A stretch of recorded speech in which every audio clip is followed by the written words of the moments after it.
My name is Paul McCarran. I'm speaking to you from Loyola on the Potomac Retreat House.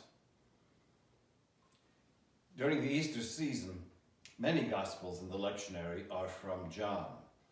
In chapter 3, after John describes Jesus' conversation with Nicodemus, he comments on the challenges of believing. One of those comments is famous. He writes,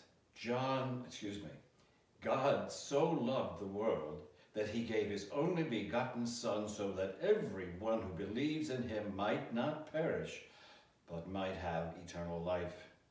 And then John adds, God didn't send his Son into the world to condemn it, but to save it. Why do you think the evangelist brings up condemnation? What would God see in us to condemn? Of course, if you're like me, you would be tempted to say, I can list plenty of people worthy of censure, but I wouldn't put myself on that list.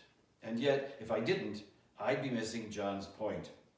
He says we're worthy of God's condemnation when we ignore his light and prefer to work by our own lights. He sums up Jesus' teaching when he says, whoever wants to live in truth comes to the light. Throughout the Easter season, all the readings from the lectionary encourage us to practice seeking God's light, to question our own lights and our insights, and then turn and ask for the enlightenment that comes only from God. To practice, we could use verse 7 from Psalm 34. It says, in my distress, I called out, and the Lord heard me. He saved me. Imagine you're in distress.